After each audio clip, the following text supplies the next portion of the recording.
Hello, welcome to this very special episode of the SYLBOURNE Show. You may have heard me say many times, very special. Well, guess what? Every single guest is very special. If you come on the show, you may even be very, very special. Anyhow, today we are joined by a guest that will be performing some spoken word live on the show.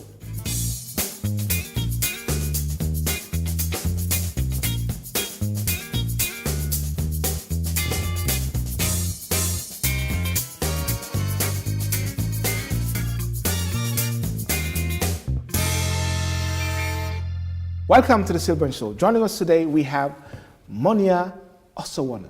Munnya from Zimbabwe is known in poetry circles as the wordplay poet. His ability to convey a deep and inspirational message is what will make you remember him long after you hear him recite a poem. He has a desire to empower the youth of a diaspora and world over.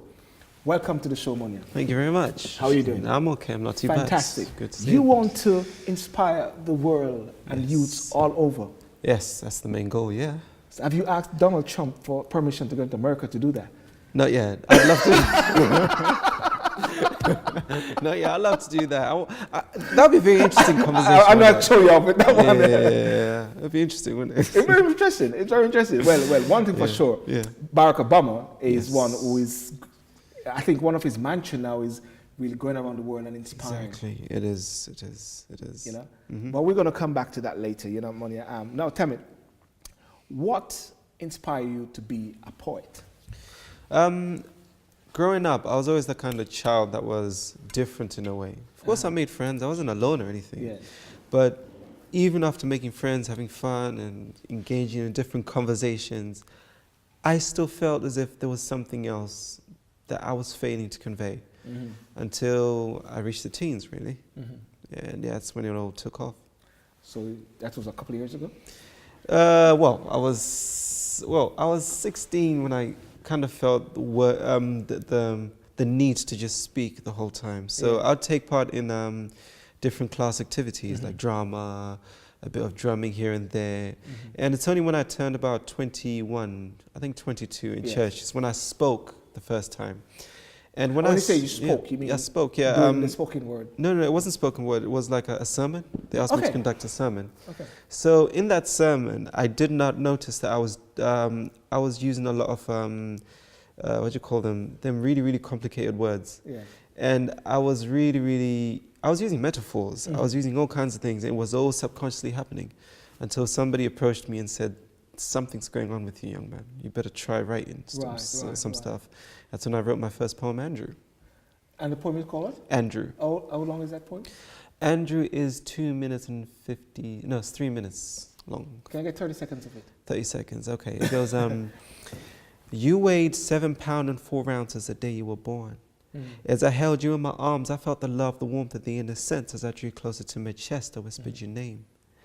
At that particular point in time, Andrew was embedded in my heart, my mind, my spirit, and in my soul. I have engraved your image in the palm of my hands. How can I forget you?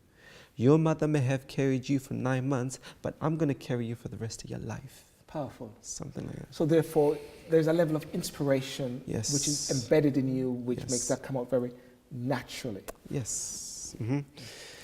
How it started off, I kind of felt really a bit alone in a way.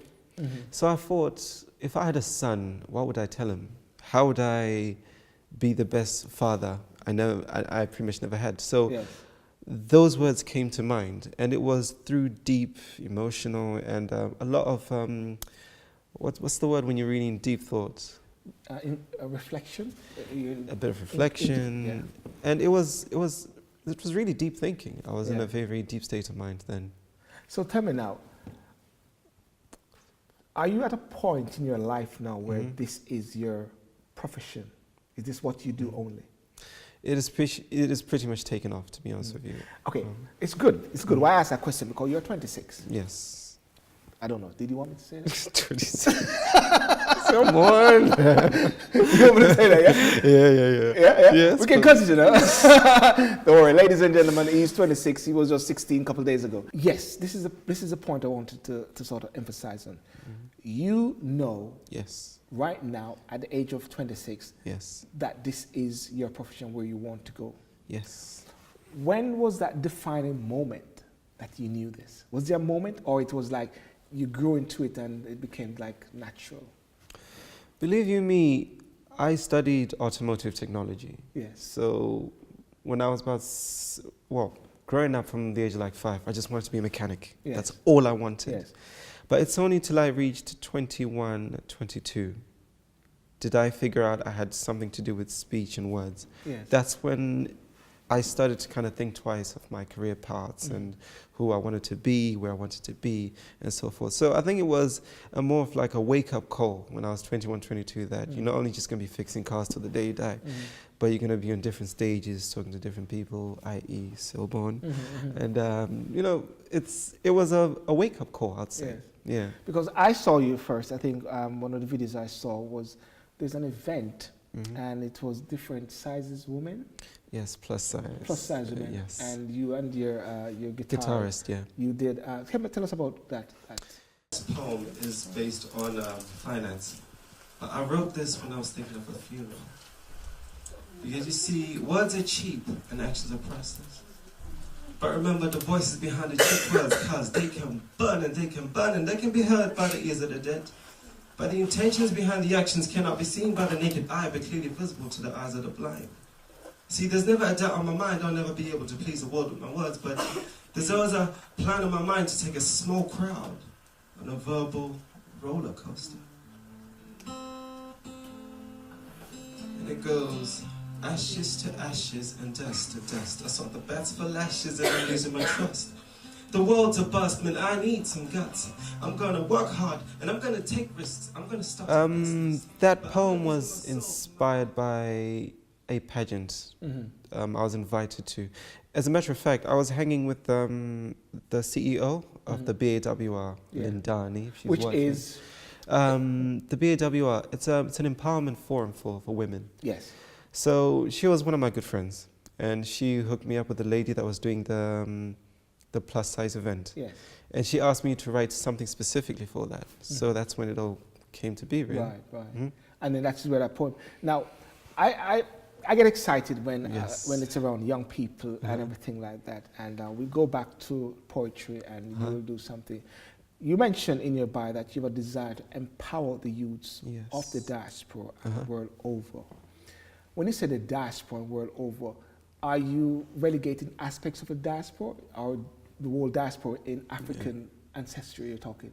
Can you clarify when you say diaspora and world over?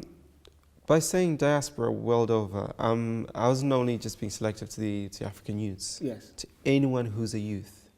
Of African descent? No, anyone. Just about anybody. Anybody. They can be Caucasian. They can be anybody.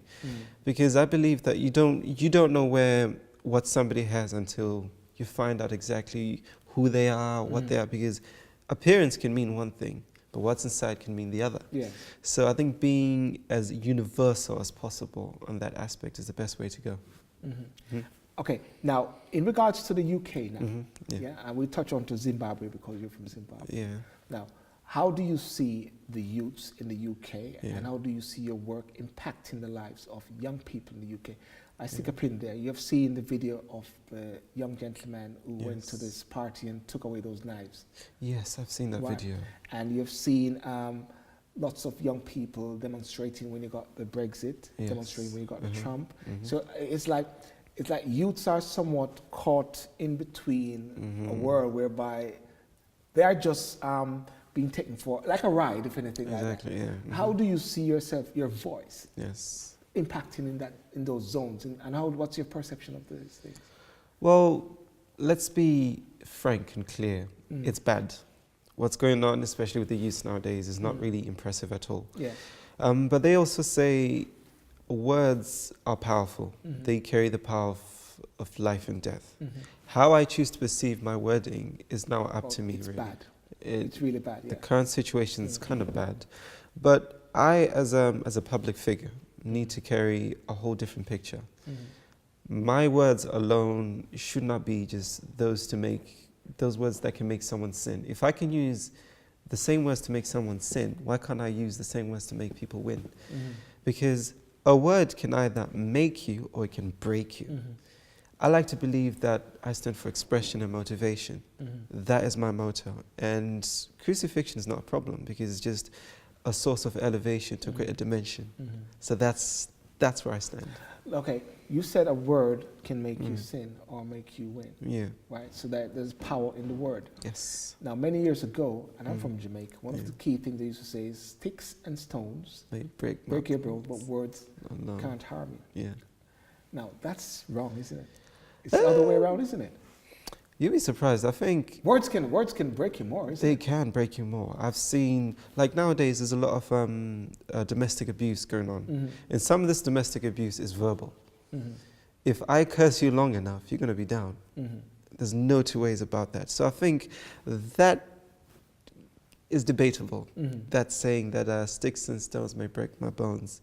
But I changed that line, believe you me, in one of my poems. Oh, you changed it? Yeah, I did like change changing it. things Yeah, around, exactly. So I said, that was in the plus size poem. Yeah. That sticks and stones may break my bones. Words alone will be my own until that day I'm dead and gone. She alone will be my own because I love her to the bone and I miss her till I'm gone. She brings me presence to the presence alone. I don't even need to work alone. Somebody please just leave me alone. So that line clearly states that, yes, sticks and stones may break me, but these words that are supposedly not going to do any harm are going to be used to a positive result. So yes, that saying is really, really debatable. Yes. As far as I can see it. That's powerful. I just want to ask you a question, though. I mean, I just went into a little creative zone a while ago. Yeah. When you did that poetry a while ago, it sounded like it was rapping. Do you rap?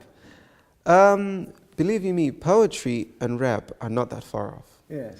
What they call rap is rhythm and poetry. It's same words, they just have a bit of a beat to it.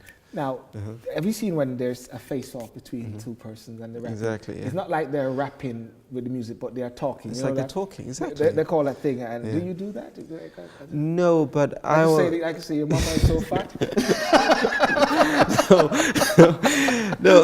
Battles. I've never done battles. If not, I'm sure I can make a fool out of myself. But I'm a drummer. Yeah. I used to teach kids with challenging behavior, the art of rhythm.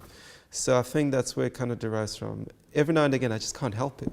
I'm just motivated because at the end of the show, I don't know, I may do a beatbox and you do a little thing. Can we do something like that? Yeah, I'll be Would you guys like that? I think. I'll be perfect. I think people like that. Yeah. Actually, what we'll do, we'll put a pay-as-you-go thing so people have to pay to see that, isn't it? Good idea. Good idea. Good idea. Good idea. Now, okay, let's go back now into what is it that you like a lot about this profession, the poetry zone? Do you see it as a knife that cuts? Yes. What do I like the most? That is a tricky question. Yeah. Well, thing is, first of all, I like to travel. I don't like being in the same position at once. So the other advantages that I've had ever since going out on the scene, on the BBC and that, was the traveling. I travel from place to place. You see different places. The other thing that I like is when you get to a place, sometimes many people haven't heard about you. They don't even know what you do. When you get on there, you can barely walk in a straight line. They keep shaking your hand. How are you? Who are you? And all that stuff. So I think getting a feedback from somebody, a positive feedback, is the most heartwarming and encouraging thing that I've encountered ever since going into the world of poetry. Right. Yes. So I just it's unbelievably. Is there anything least that you like about it? Anything least? Well, sleep is no longer an option now that it's taken off so much. I'm up till sometimes 4, maybe 5 in the morning. Is it because lots of things in your head you're trying to get out? It's lots of things in the head, because where I don't write things on paper, it all comes in the mind, recited 4, 5, 6 times until you get it.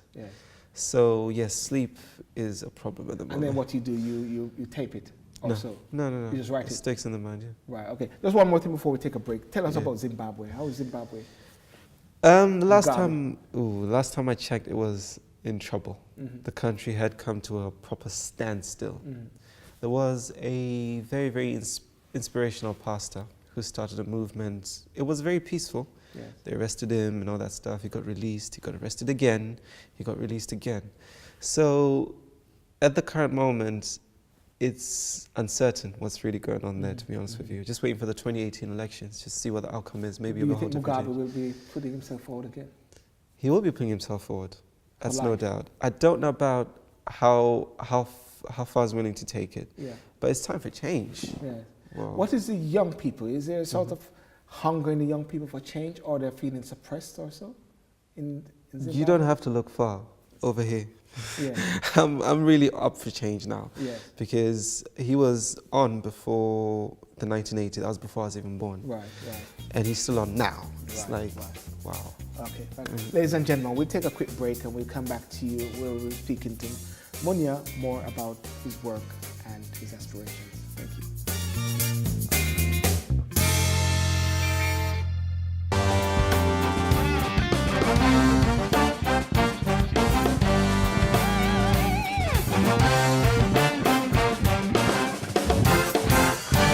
Okay, so I really live by do what you can with what you have, where you are. And that's, you know, something that should really guide you in the way that you live your life. Don't wait for a particular time. Don't wait for all the stars to be aligned. Don't wait for you to have so much money. Literally, seize every moment, every opportunity you have. Do what you can with what you have at that point in time where you are. Remember, don't go with the flow.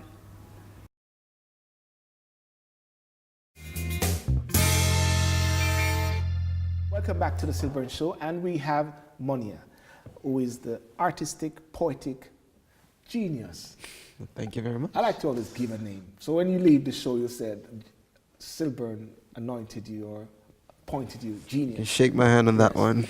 And if you want to go to Jamaica as well, you can Yes. come back to me and I can appoint you or knight you as a honorary Jamaican as well. I'll be an honor. Fantastic. I'll be an honor indeed. Deal is on. Good. Let's get into politics. Yes. Right. You know, young people, Trump, Yes. Brexit, I'm putting them all in one. What's your take on the whole shift? There's a shift now which is happening in the world. It is, yeah. The Brexit factor, the Trump factor. In France, they're talking about Frexit. You know what I mean? What's your take as a young person with what is happening, the shift? My take on what's happening is really, to be honest with you, it's really uncertain. Because yes, we're trying to seal borders, we're trying to do this, but we're not creating foundations. We're now building divisions in retrospect. Because it's had a bit of an impact on the economy. It's had a bit of an impact on the people as a community. Yeah. There's a lot more divisions going on. And maybe it's going to change in the long run as far as Brexit's concerned. But world over, moving on to America, it's really, really scary now if you're Muslim, just the different border controls they've made. It's creating a shift to the complete utter end spectrum of being negative. And to me, it needs our prayers, to be honest with you. It needs I'm prayer. really concerned about it, yes. Do you think at the same time that the world has become somewhat lack of tolerance? There's a level of intolerance to views, to different thinking. Yes. So if I think this way and you think that way, there's not that level of, okay, I agree, and we can, you know, isn't there a level of intolerance at the same time? The thing is, they say catch them young. If we start now to teach the youngsters how to be, the morals that we were taught while we were growing up, things would definitely change, because certain things like intolerance and ignorance is something that needs to be addressed from the root cause. And unless we do that, we're in trouble, because they're just going to inherit what we taught them, what they see on TV, on Instagram, on Facebook, the wars and what is it we teach them. So let us start now. Let us start making foundations for the new generation. Start from the schools, start from the preschools, start from the secondary schools, all the way up to university. Who's going to do that? Okay, I so don't mind. therefore that is on a practical level, because the schools are taught by persons who are not of the same age range. I mean, it's just like with people from the Caribbean or Africa will say African history or whatever is not taught in school, so people are not aware of their foundation or their history. So that's why a lot of people are now taking their children out of school and homeschooling them. Is it the state, or is it the village need to, the community need to start to take back hold of that? I think it starts with me and you. I mean, we're public figures. Yes. Well, it's actually an honor to be here, by the way, in case I didn't mention it. it's time we actually turned these platforms into something positive. Right. As opposed to the gossips, oh, someone's getting married to so and that. That doesn't matter. Fake news and alternate It's facts fake news and all that stuff just to get traffic coming through your website. That's interesting. And Denzel Washington talk about it so much time. It's like, Exactly. it's very important to get this flash news out quick. Exactly. Because what you'll get is traffic, likes, and the money. and the money. They don't care who they They ruin don't really nowadays. care No. Lives destroyed and everything. Yeah. I mean, I've been, one of my mentors, well, I call him a mentor, but he's more like a father figure to me. He goes, Munnya, you're going out into the world. Your words are powerful. Yes. You're going to get people who are going to throw spears and arrows at you. Yes. How are you going to handle it? And I was like, to be honest with you, I don't know. But he goes, listen, dogs don't bark at parked vehicles. You always have to be on the route to destination till someone does that, you know. Yes. So I think what we need to kind of really put in consideration to the youngsters, going back to that, is that if someone's doing something positive, whether or not you like it, at least have the nerve to support them. For as long as it's something that's got a bigger outreach, a better outcome. Yes. I think that's where we need to start, really. Wow, that's very good, and it's important this time and this season for that level of engagement. Now, I'd like to know, what is your next big thing? Next big thing. I'm really excited about the Night of Words with Munnya. Night of Words, yeah. Yes. It is a concert that I've been speaking to different promoters about, and they're all happy to have me on there and host the whole attraction. And I'm the main attraction to the headliner to the show. So where usually I'd go to an event where I'm part of the lineup, this time I'd have other artists showcasing their talents. On my platform, which is really inspirational. I think it's something that's more or less giving back. Is this first time that you're like? That's my first concert, yes. Okay. And the album coming up soon. I am so excited about that. So therefore, this is the start of great big things. They say so, yes. But you know, one of my thing with this show, you know what I mean? People sometimes will say, get big names in. I say, no. I want the names that are growing. So as they get big, I get big with them. You get big with them. Because exactly. we're now bonded in the sense that, and I always say this to persons who come on the show, that I'll always be there to support whatever you're doing. So now, with the Night of Words with Munnya, well, we will always say one of our previous guests, Munnya, please check him out and stuff like that. Definitely. The team at SYLBOURNE Show will always get extra tickets and special, front row seat and everything like that. Jerk pork and jerk chicken, we've got to make sure you have that. Because you just mentioned that one. Yeah, that one of my proper. key guys on the team, Yanis, he loves jerk chicken. And he won't come unless jerk chicken. Jerk chicken is nice. Yes. I'll give you that. It's brilliant. It is absolutely brilliant, man. Well, listen, it is great talking to you, but before we go, I always like to ask guests, what is their favorite quote or mantra that drives them? You know, sometime in that lonely night, there's that word, it could be a scripture or whatever, that resonates. I mean, there's a lot, but what key one, or what you want to share with us, if anything? A key word is more, to me, is more like a paragraph to me. Of course. So I was going to say, hang on, I'm not talking another point. I'm not talking 3-4 minutes. No. It's something that goes along the lines of, words are a passion, a privilege, a pleasure, but never a problem. Yes. They stem from the heart, but they're a work of art. Yes. As ragged and raw as iron ore, I'm most likely guaranteed to reach out to the toughest of them all. That's powerful. Something like that. Now I'm going to make a suggestion here. Yeah. Can you do that in a rap and I do a beatbox to that? Not to that particular one, but I can do something else. Yeah? Okay, let's do it now. Okay. I'm going to do the beatbox and then you do that one. Guys, is that okay? Yeah? I'm just checking my team. Yeah? Go for it. I the beat, didn't I you need the beat first. Yeah. Okay.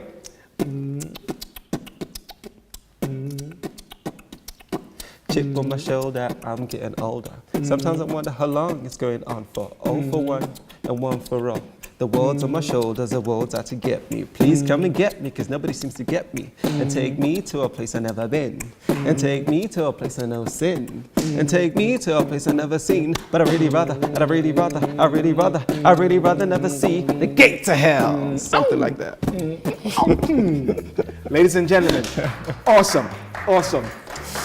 Now, I want to thank you so much for coming on the show. Thank you. And that was awesome. Yeah. And now I believe that I'll be on the bill for Words, Night of Words, yes. You'll be the first one. I'll be the first one. Yeah, Good. exactly. Supporting that. Yeah. Thank you very much. Thank you very Awesome, much. It was a awesome. pleasure.